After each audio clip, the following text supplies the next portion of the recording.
The Ballast's Reckoning. From Bistro to Billionaire. CEO impactful opening.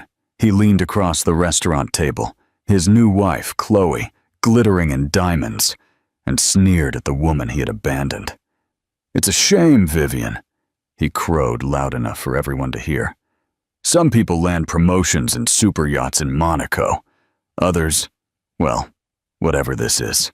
He believed she was finished, a discarded piece of his past. He thought she was nothing without him. What he didn't know was that while he was busy bragging, she was busy building an empire. And at the world's most exclusive event, he was about to watch his ex-wife step off a private billionaire's yacht, not as a guest, but as the chief executive officer, CEO. If you believe that a comeback built on genius is the sweetest revenge, hit the like button now. Humiliation at the bistro and the seed of vengeance. The aroma of roasted coffee and fine pastries usually brought comfort to Dr. Vivian Marsh.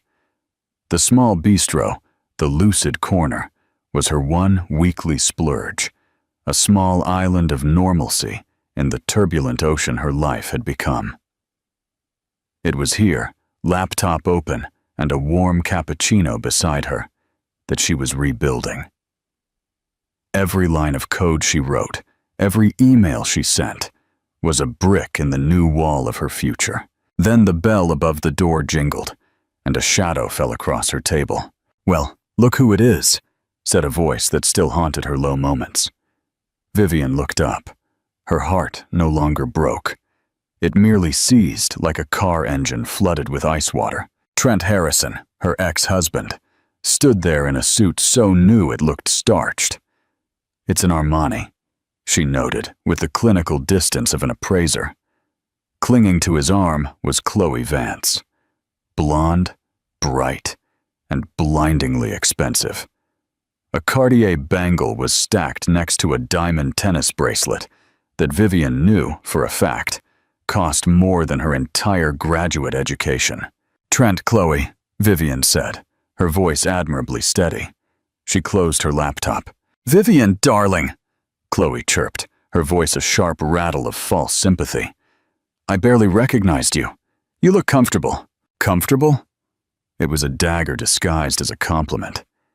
Vivian wore simple dark jeans, a navy cashmere sweater, and her trusted old loafers. She had been working for 12 straight hours and stepped out for a breather. Chloe, meanwhile, looked fresh out of a Vogue editorial. "We were celebrating," Trent said, puffing out his chest. He signaled the waiter, not to order, but to be seen. "I got promoted. Senior Vice President of European Markets." "Congratulations, Trent," Vivian said, meaning it. A clean break was all she had ever truly wanted. "Things are really taking off," he continued, unable to stop himself. He was performing, not for her, but for Chloe and the restaurant at large. "The new bonus is, well, let's just say it's significant. We're flying to Monaco this weekend for the yacht exhibition. Our client, you know, the one I landed, has his 45-meter yacht docked at Port Hercule. It's another world, Vivian. You wouldn't believe it." Vivian felt the familiar heat rise in her cheeks. He wasn't just giving good news. He was rubbing her nose in what she had lost. Or rather, what he believed she had lost. "He's being modest," Chloe chirped. "He's the star of the whole firm. Everyone says so." Then she glanced at Vivian's laptop, wrinkling her perfectly sculpted nose. "Are you still, fiddling with that little ocean project? It's sweet that you have a hobby." "A hobby?" Vivian's hobby was a complex schema for an AI-driven, self-sustaining marine filtration system that could, in theory, clear microplastics from coastal waters at 10 times the rate of any current technology. It was the culmination of her life's work, the piece she had put on pause to support his career, the dream she had resurrected from the ashes of their marriage. "It's going well, thank you," Vivian said stiffly. Trent leaned in, his voice dropping to a condescending, confidential tone. "Listen, Vivian, I'm glad you're coping. Seriously, but don't you get tired of this? The little cafes, the trying. When we were married, you had everything. I had your everything, Trent. She corrected him, her voice low but sharp. I'm working on building my own. Trent laughed. It was a short, dry sound of pity. Sure, your own. Look, I know the divorce left you with, well, not much. If you're ever really in a bind, a real one, my assistant can probably find you some admin work. Data entry, maybe. It was the final, calculated cruelty, the offer of charity. He saw her as a broken, pathetic creature to be pitied, a cautionary tale he could tell his shiny new friends. I'll keep that in mind, Vivian said, her spine turning to steel. She gathered her things, leaving a few bills on the table. Oh, and Vivian, he called out as she reached the door. She paused but didn't turn around. Try to get out a little more. You look pale. She walked out of the lucid corner without looking back. The sound of his cackle and Chloe's tinkling laugh followed her into the street. She didn't cry. She didn't scream. She simply walked faster, her mind already back on her schematics. He thought he was watching her drown. He had no idea she was learning to breathe underwater. Interactive question 1. What would you do in Vivian's shoes after that public humiliation? Walk away quietly or confront Trent right there? Comment your strategy. Share this story if you've ever had a ballast moment. From ballast to engine, the birth of Sterling Oceanic. The first month after the divorce, Vivian had lived in a fog. The betrayal wasn't just the affair with Chloe, a junior associate in his department. It was the words he had used. The final fight had been a masterpiece of psychological warfare. I'm suffocating, Vivian, he had shouted, gesturing around the beautiful minimalist apartment, the one she had decorated, the one she had managed while he focused on his career. You have no ambition, he had accused. I'm on a rocket ship and you are ballast. You're just dead weight. You used to be brilliant. Now all you talk about is plankton and ocean currents. It's boring. It's my field, Trent, she had shouted back, her voice raw. It's marine engineering. It's what I was doing when you met me. And now you just tinker, he sneered. Chloe gets it. She's hungry. She understands my world. His world. A world of business lunches and quarterly reports, of stock options and promotion. She had stepped down from her own ladder to keep his stable, and now that he had reached the top, he was kicking her off. The divorce settlement was calculated and swift. He had generously given her half their liquid assets, which she discovered had been systematically minimized for months. He kept the apartment, the car, the art. She was left with just enough to rent a tiny one-bedroom flat in San Francisco and a bitter taste in her mouth. For 2 months, she was the woman he accused her of being. Listless, broken, a ghost haunting a life she no longer recognized. She wondered if that was her fate. Would she just be Trent Harrison's ex-wife forever?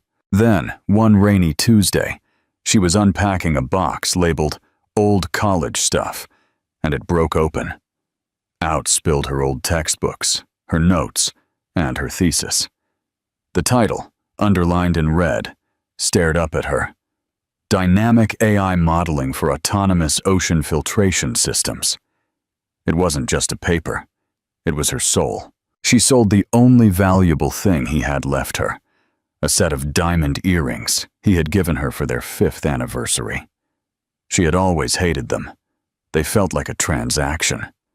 She sold them and used the $15,000 to buy a used 3D printer, high-spec server components, and a membership to a local tech incubator space near the San Francisco waterfront, where rents were cheaper. She lived on instant ramen and cheap coffee. She worked 20 hours a day. She coded. She built. She simulated. She failed. The first prototype, a small, spider-like drone, sank to the bottom of the incubator's test tank and short-circuited. She cried for 10 minutes, wiped her eyes, and started rebuilding it from scratch. She submitted her proposal to 43 different venture capital firms, environmental grants, and tech incubators. 42 were rejected. Not commercially viable, one said. Too niche, said another. Overly ambitious scope for a new applicant, said a third. But one replied, it wasn't a yes, it was a maybe. Your proposal, while unconventional, has landed on the desk of our innovation committee.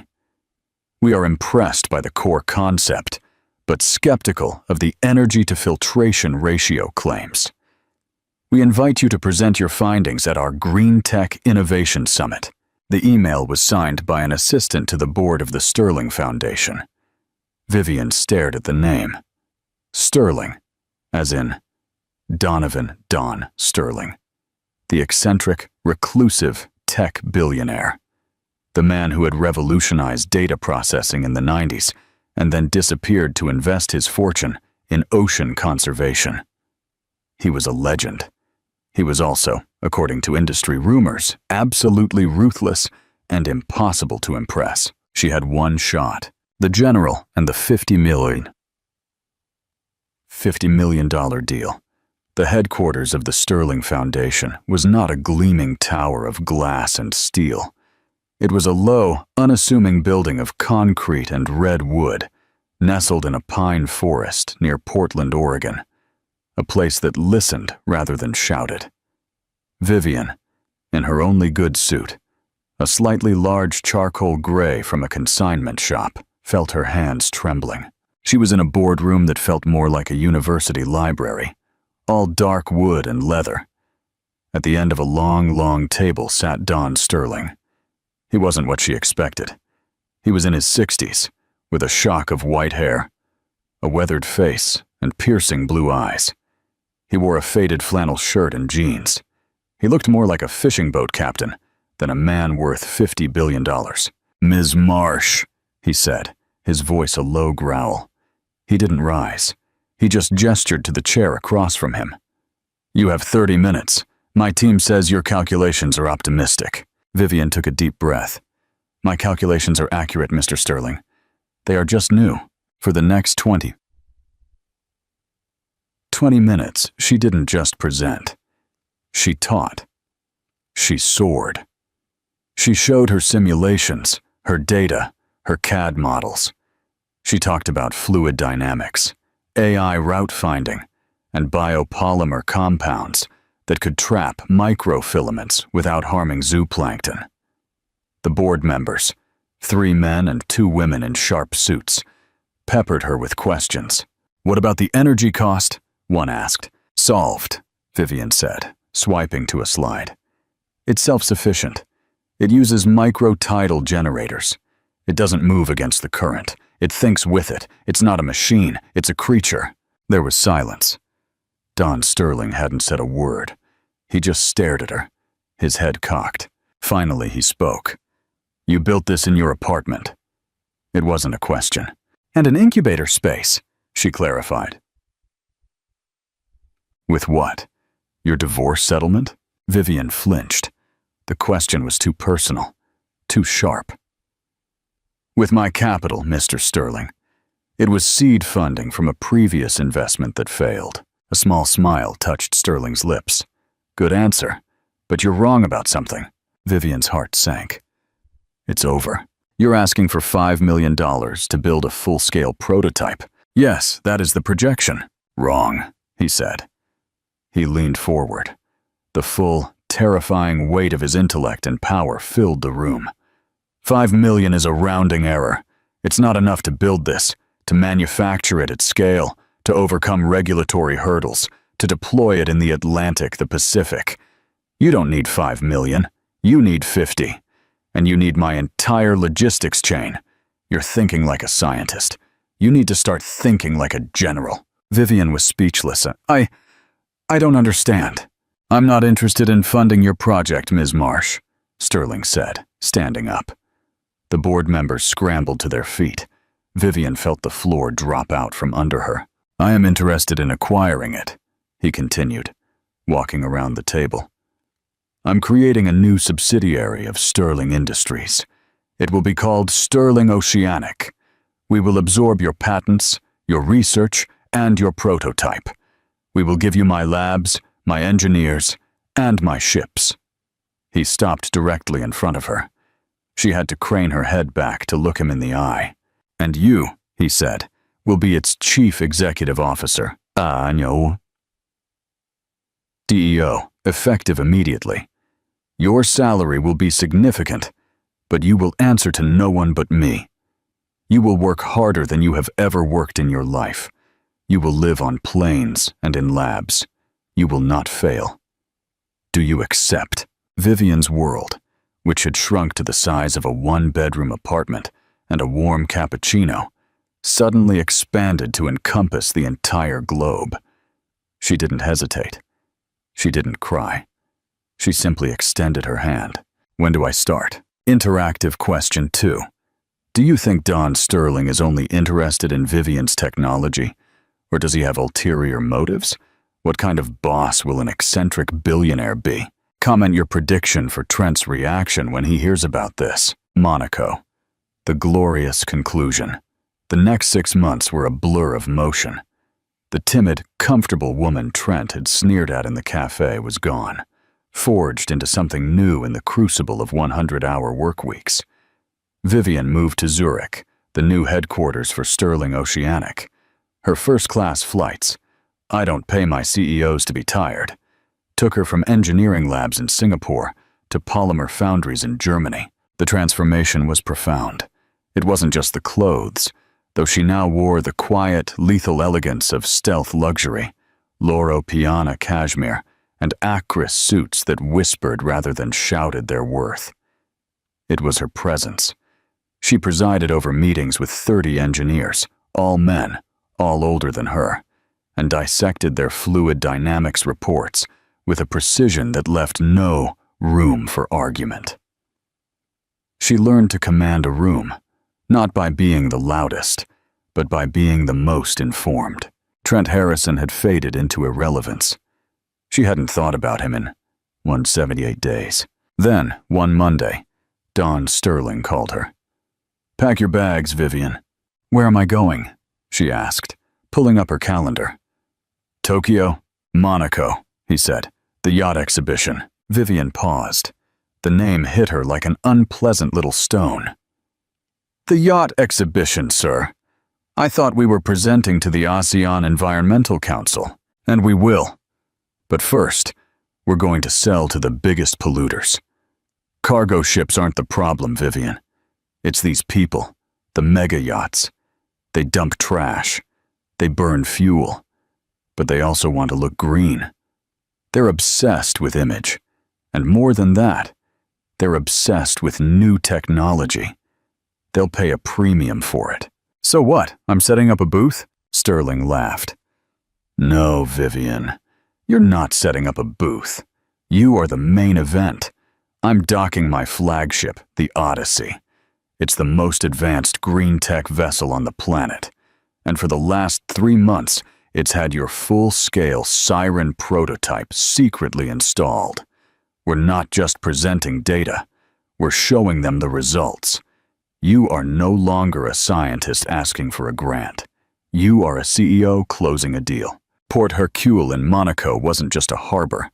It was a cathedral of wealth, a forest of white superstructures and gleaming chrome. Trent Harrison was in heaven. He stood on the teak deck of the Aurelia, a 45-meter yacht that, in the grand scheme of this harbor, was respectable, but not dominant. He was a guest of a guest, but he acted like he owned the place. Chloe, in a bright yellow bikini that was a little too tight, leaned against him. "Trent, darling, the champagne is warm. Tell them to bring another bottle of Dom." "Of course, babe," Trent said, snapping his fingers at a passing waiter. He felt a surge of pure, unadulterated triumph. This was the moment he deserved. Then he saw her. She was standing on the dock, just past the security barrier, looking down at a tablet. She was dressed not for a party, but for business. An immaculate white silk blouse, tailored navy dress pants, and simple, elegant loafers. Her hair was pulled back into a neat bun. Trent's smile widened. It was too perfect. His ex-wife, his charity case, right here, at the scene of his greatest triumph. She must be here as some low-level supplier's assistant. "Oh, this is priceless," he whispered to Chloe, pointing. Chloe squinted. "Is that Vivian? God, what is she doing here? She looks like she's going to a job interview." "I have to do this," Trent said, giddy on his own power. He leaned over the polished railing of the Aurelia. "Vivian!" he yelled. The potential client Swiss banker flinched at the breach of decorum. "Vivian Marsh!" Vivian looked up from her tablet. Her face registered no surprise, no anger, no humiliation. Only cool, polite recognition. She nodded. "What a coincidence running into you here," Trent yelled, his voice dripping condescension. "A little out of your depth, aren't you? This is the deep end. You should stick to the local swimming pool." "Hello, Trent, Chloe. You look well?" "We are," Trent boomed. "We're about to sign a deal. You know how it is. This is how the other half lives, right? What brings you here, cleaning the boats?" "I'm actually here for a presentation," Vivian said, her expression unreadable. "A presentation?" Trent let out a loud, arrogant laugh. "To who? The seagulls? Don't tell me it's your little ocean project." "Something like that," Vivian said. Just then, a silence fell over their section of the dock. The polite murmur of the crowd was pierced by the sound of a different kind of engine, the electric whine of a custom-built tender. It was a $500,000 speedboat painted matte black. It sliced the water and pulled up to the VIP security gate right where Vivian stood. The security guards, who had been ignoring everyone, snapped to attention. Two men in sober, dark suits stepped out, followed by a figure that made Trent Harrison's blood run cold. It was Don Sterling himself, the single most powerful, reclusive, and respected man in green technology. He was a king, and this harbor was his court. Trent's Swiss banker client gasped. That is Sterling." Sterling strode onto the dock, saw Vivian, and a warm smile broke across his weathered face.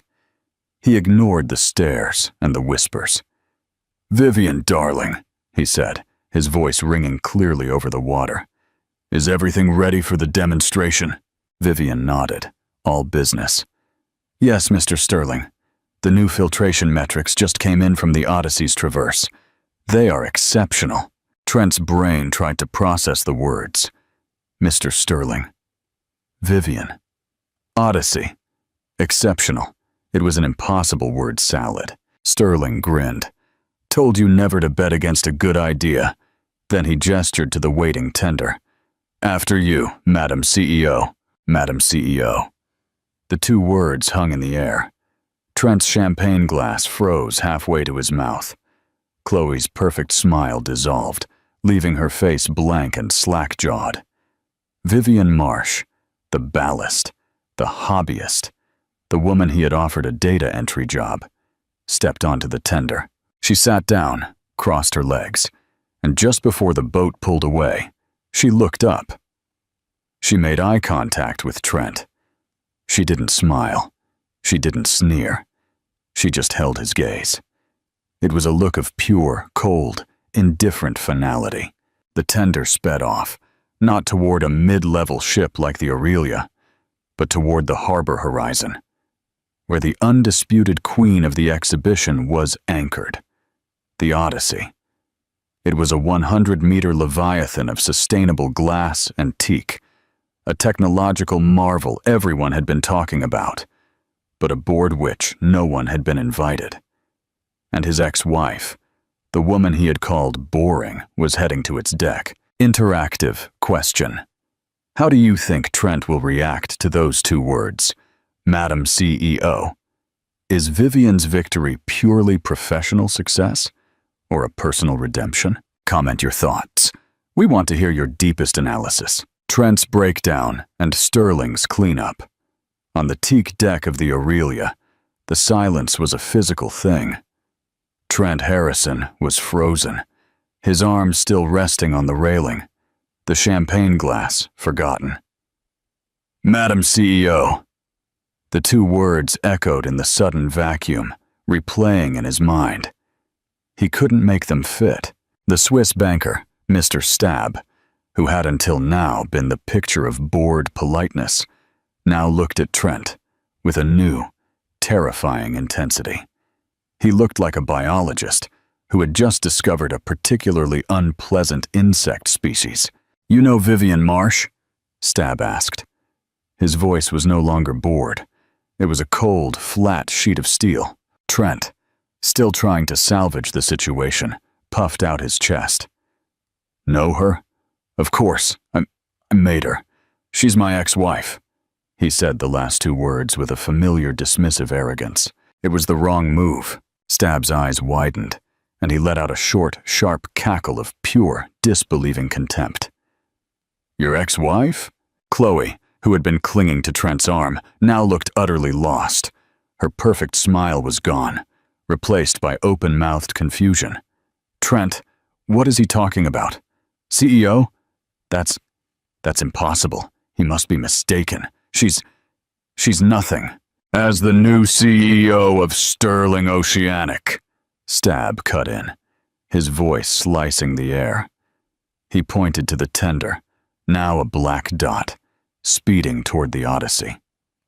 "Her Little Ocean project, as you so charmingly called it, is a patented AI-driven filtration system that is about to become a mandatory installation on every commercial vessel on Earth." Stab stepped closer. "The new UN maritime regulation, which I am told is being announced next month, is being written around her technology. She's not just green tech, you fool. She's a global tax. She is a one-woman monopoly. Every person in this harbor, every shipping magnate, every cruise line, every one of these yacht owners will be paying her company millions starting next year, just for the privilege of floating." He paused, letting the crushing weight of the revelation fall. "And you," he said, his voice dropping to a whisper of pure disgust. "You, the man who has been begging my firm for a minor investment. You stood here on my friend's boat and yelled at her. You offered her a cleaning job." Trent was speechless. He could only stare. "That's the point," Stab snapped. "That's the entire point. You were married to a mind like that. A mind that is about to change the world, and you didn't know it. You looked at a diamond and thought it was a piece of glass. You called her ballast." Stab straightened his tie. His face was a mask of finality. "Our meeting, Mr. Harrison, is terminated. My firm's potential investment is also terminated. I don't do business with fools. It's bad for the portfolio. You are an embarrassment, a liability." He turned and walked away. Trent stood there. He looked at Chloe. She was staring at him, her face pale, her eyes wide. The cold swiftness of calculation was evident. She was assessing her losses. "Trent," she said, her voice utterly flat. All the sweet cooing was gone. "Chloe, honey, listen," he began, trying to reach for her arm. It's a complication. It doesn't mean anything." She took a physical step back from his hand, as if it were covered in grime. "You are a fool," she whispered, her voice laced with a venom that chilled him to the bone. "You had her, and you let her go from me." The implication was clear. She herself was a terrible investment, and she was furious at him for making it. "Get me another drink," he snarled, a desperate, pathetic attempt to reassert his dominance. "Get it yourself." She snatched her designer handbag from the deck chair. With one last withering look of contempt, she turned and walked away from him. She headed toward a group of Italian men near the bar who had been watching the entire exchange, a predatory smile already forming on her lips. She was already liquidating her assets and looking for the next host. Trent Harrison was left completely, utterly alone on the deck, surrounded by laughter and music. The champagne in his hand was warm and watery. He looked across the harbor toward the Odyssey, lit up like a floating palace, a beacon of a power he could never, ever touch. He hadn't just lost his ex-wife, he had thrown her away. He had thrown away the key to the entire world. All because he was too arrogant, too small, and too blind to see what was right in front of him. The toast to the currents. On the aft deck of the Odyssey, it wasn't a party space. It was a theater of innovation. The sun was setting over Monaco, casting the super yachts in rich golden light. But here, on Don Sterling's flagship, the lighting was a cool electric blue. Dr. Vivian Marsh stood at the podium. She was not the woman from the cafe. She was the CEO. The problem, Vivian began, her voice perfectly modulated, has always been scale.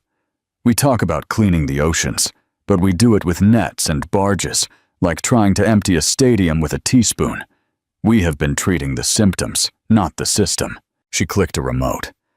The screen behind her lit up with a dynamic 3D model of the Atlantic Gyre. The siren system doesn't attack. It adapts. It doesn't fight the currents. It thinks with them. It's not a filter. It's an AI-driven autonomous marine ecosystem. She displayed the results on a screen from the Odyssey. The ship had been deliberately following a cargo route. "This is the water we took in," she said, showing astonishing levels of microplastics. "And this," she said, her voice dropping, "is the water we released." The pollutant numbers were 0, all of them. But a new meter had appeared. Oxygenation and phytoplankton viability. Both were up 15%. A gasp, a collective intake of breath, swept through the crowd. "We are not just cleaning the ocean," Vivian said, her voice ringing with the unbreakable conviction of truth. "We are healing it. The S-1000 is not a cost. It is the future of maritime viability. It is the price of admission to a planet no longer willing to wait." She paused. "The new UN maritime regulation, which my team and I helped draft, will be presented next month. A system like this will not be optional. My team at Sterling Oceanic is now taking pre-orders for the first wave deployment." The next hour was a blur. Vivian secured letters of intent and firm orders, totaling over $900 million. She finally made her way to the bow, seeking a moment of silence. Mr. Stabb was the first to reach her. "I must apologize. Your vision, it is magnificent," he told her. His face flushed. The Greek magnate, Stavros, yelled over his shoulder, "I want 20 units. I'll pay a 50% premium for expedited delivery. We'll retrofit my entire fleet." She handled it all masterfully. She was precise, charming, yet not warm. Brilliant, yet not arrogant. She was, in every sense, the CEO. She ascended the private spiral staircase to the Odyssey's top deck, a space reserved for only 2 people, Don Sterling and his CEO.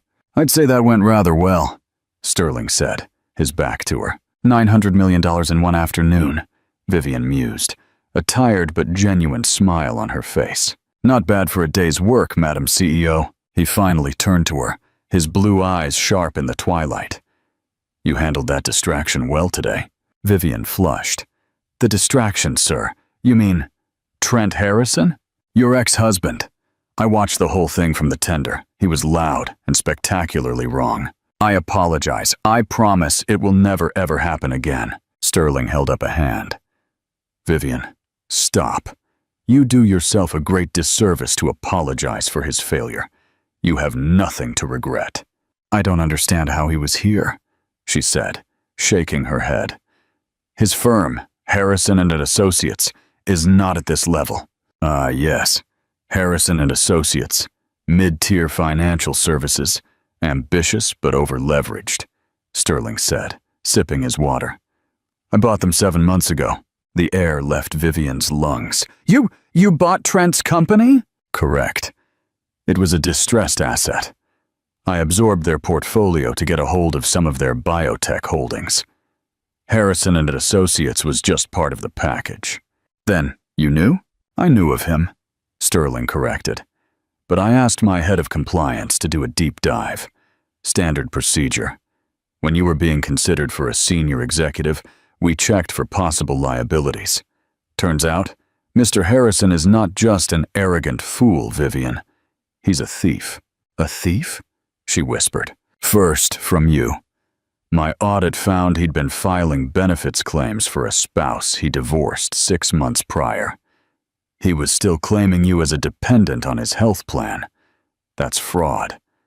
And then he stole from me. His expense reports were a work of fiction. He was charging client dinners in Portofino and Paris, dinners which, when cross-referenced, were found to be with Ms. Chloe Vance. He was using company funds to build his shiny new life. You acquired my company, Vivian said, the words catching in her throat. Because it was brilliant. Because it was the future. Sterling nodded. It is the single most important piece of marine engineering I have ever seen. You are a genius, and I wanted that genius on my team. That is the only reason you are here. He paused, then allowed a small, cold smile to touch his lips. And it added, as a synergistic bonus, the opportunity for me to do some overdue house cleaning. I don't tolerate parasites in my ecosystem, Vivian. Not in the ocean, and not in my boardrooms. 100 meters away on the public dock, Trent Harrison sat on a cold marble bench. His phone vibrated. It was an automated email from Human Resources. Subject: Employment status. Notification. Dear Mr. Harrison, you are hereby notified that your position as Senior Vice President has been eliminated as part of a strategic corporate restructuring, effective immediately. Your access to all systems has been revoked. Cause for this termination is under review by our compliance department, pending an audit of your expense and benefits history. The phone slipped from his hand. He didn't scream. He deflated. On the deck of the Odyssey, Vivian looked out at the water. He called me ballast, she said, her voice barely a whisper. He said I was dead weight holding him back. An understandable error, Sterling replied, joining her at the railing. He is a man who has only ever lived on the surface. He is impressed by the whitecaps, the spray, the noise. He has no idea of the power of the currents beneath, the ones that actually move the world. He raised his glass of water, the ice clinking softly. To the currents, Madam CEO. Vivian raised her champagne flute, the bubbles catching the moonlight. She thought of the code she wrote, the engines she designed, the deep, silent, powerful systems that were at that very moment healing the world. To the currents, she said, her voice clear and strong. Let's turn the tide. Meaningful conclusion and final call to action. What an epic comeback. Dr. Vivian Marsh didn't just get revenge. She gained redemption. She proved that the person someone discards might be the treasure the whole world is waiting for. Her ex believed she was ballast, but she was the brilliant mind with the power to change the world. He was left with his arrogance, and she was left with an empire. What do you think of this conclusion, and how Don Sterling handled the situation? Do you believe Trent got what he deserved? Leave us your opinion in the comments. We read at every single one. If you loved this story of triumph and poetic justice, hit like and share it with someone who needs a reminder of their own power. And most importantly, subscribe to the channel and turn on notifications. We have a new powerful story coming very soon, and you don't want to miss it. Epilogue. The shifting tides of power were at 4. The final audit and the cold confrontation 6 months after the Monaco Yacht exhibition. The siren system was not just a marvel, it was a mandatory global utility. Dr. Vivian Marsh, CEO of Sterling Oceanic, was on the cover of Forbes, not for her wealth, but for her influence. She was no longer just a scientist. She was a world builder, steering regulations and technology in equal measure. Meanwhile, Trent Harrison had vanished from the glittering landscape of Chicago finance. Stripped of his job, his reputation, and his significant bonus structure, he found that the world he once dominated was surprisingly cold when he was no longer valuable. Chloe, true to her nature, had left him before the plane even landed back from Monaco, selling her diamond tennis bracelet to afford a first-class ticket out of his life. Trent now lived in a small, rented apartment, his days filled with calls from compliance officers and lawyers. He was a creature of habit, and his habits were his undoing. One morning, Vivian was in the Zurich headquarters, reviewing the final compliance audit of the defunct Harrison & Associates, now a shell of Sterling Industries. The head of compliance, a woman named Ms. Thorne, placed a single, damning folder on her desk. "This is the final report on Trent Harrison, Madam CEO," Ms. Thorne said, her voice crisp. "The audit confirmed substantial misuse of company funds. We are pursuing civil restitution for over $500,000. However, the most egregious fraud was the continued claim of spousal benefits long after the divorce was finalized. Since this directly involves you and our corporate health plan, it requires a statement." Vivian picked up the folder. Inside were copies of medical forms, signatures forged by Trent, claiming that she was his dependent.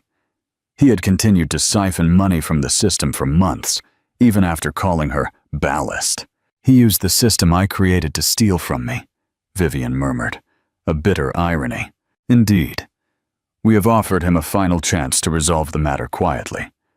Sign over the remainder of his personal assets to cover the debt, and we drop the criminal complaint for fraud. And if he refuses, he faces jail time. He lost the last court motion to retain his remaining assets, a small but valuable art collection. It's set for auction next week. We believe the funds from the auction will be used to pay the restitution." Vivian closed the folder, her face unreadable. She knew Trent's single greatest vanity was his small, curated collection of modern art. Selling it to pay for his humiliation would be the final cut. "I need to meet with him," Vivian stated. "Arrange a meeting at the law firm handling the asset transfer. Just him and me. No lawyers. The art auction and the final price." The meeting took place in a sterile conference room in a downtown San Francisco legal office, a far cry from the glittering offices of Trent's former life. Trent walked in, dressed in a cheap, ill-fitting suit. He looked older, defeated and hollow. The ambition that once radiated from him like heat was gone, replaced by a cold, desperate fear. "Vivian," he rasped, standing awkwardly. He hadn't seen her since the Monaco dock. Vivian sat at the head of the table, composed and powerful. She wore a simple black suit, an outfit that cost more than his remaining savings, but spoke of competence, not flash. "Trent," she replied, her voice neutral. She slid the final settlement document across the table. "You know why you're here. Sign this, and the civil matter is closed. You forfeit your assets, and the criminal complaint is dropped." Trent stared at the document, his gaze lingering on the line item for the art collection forfeit. "You're taking the art," he whispered. "You know what that means to me." "It means you pay your debt," Vivian said, meeting his eyes. "You accumulated that debt by lying, Trent. Lying to me, lying to the firm, lying to yourself. You stole from the system and you're paying the price." "It was just a few forms, Vivian. Everyone does it. You're the CEO of a billion-dollar company. You could make this go away with one phone call. You want to ruin me over a hobby?" The word hobby hung in the air, a cruel echo from the past. Vivian stood up, leaning her hands on the table. Her voice was quiet, but it carried the authority of the deep currents she now commanded. "No, Trent, I don't want to ruin you. You did that yourself. But I am here because you need to understand the difference between value and worth." She paused, letting the silence build. "You called me ballast. You discarded the work of my life, the core of my being, as a hobby. You valued a corporate title and a diamond bracelet more than integrity and commitment. That was your choice. You thought my worth was tied to your career. You were wrong. She tapped the folder containing the audit. Now look at this. You have been caught stealing. Your ambition was fueled by fraud. You are losing your precious art collection to pay for the hobby you mocked. The price is your pride. The final price is the consequence of your choice. Trent's facade finally cracked. He buried his face in his hands, defeated. I'm sorry, Vivian. I never thought it would come to this. The moment you called me ballast, it was already here, she replied, her voice softening slightly. Not out of pity, but finality. Sign the papers, Trent. He slowly raised his head, his eyes red. He picked up the pen and with a shaky hand signed his name, officially relinquishing his last tangible claim to his former life. Vivian didn't take the pen. She didn't say goodbye. She simply gathered the signed documents. Ms. Thorne will handle the transfer, she said. She walked toward the door, paused, and looked back at him. And Trent, she added, when you're ready to rebuild, start with honesty, not ambition. Then she was gone, leaving Trent alone in the sterile room to face the full silence of his failure. The curator's gift and the new current. The day of the art auction, Vivian didn't attend. She was in Oslo, signing a landmark environmental treaty. However, she had sent Ms. Thorne with specific instructions. The auction proceeded. The final, desperate vestiges of Trent Harrison's vanity sold off piece by piece to satisfy his debt to Sterling Industries. The final hammer fell. The debt was settled. Later that week, back in Zurich, Ms. Thorne reported the successful transaction. The money has been returned to Sterling Industries, Madam CEO. Your instructions regarding the Ames Denton bronze were followed. The small wave? Vivian asked, recalling the piece. A simple, elegant bronze sculpture of a breaking wave that Trent had always called too subdued. Yes, it was purchased, as requested. It is now registered as an asset of the Sterling Foundation. Vivian smiled, a quiet, knowing smile that reached her blue eyes. Good. Have it delivered, not to my office, but to the Southport Marine Science Center in Maine. Ms. Thorne raised an eyebrow. Is that a donation, Madam CEO? It's a gift, Ms. Thorne, Vivian clarified. It's a small piece of art for the children's study area. It should be placed next to the tidal pool exhibit. A constant reminder that the true power of the ocean is not in the size of the waves, but in the strength of the current beneath them. Vivian turned to the panoramic window of her office, overlooking the vast, technologically advanced testing facility of Sterling Oceanic. She wasn't standing on the deck of a yacht, but on the bridge of a global movement. She had achieved more than revenge. She had achieved vindication. She had turned the ballast of her own life into the foundational material for the world's future. Her story was complete. Not with a diamond or a title, but with the quiet, powerful knowledge that she had chosen integrity, and integrity had ultimately won.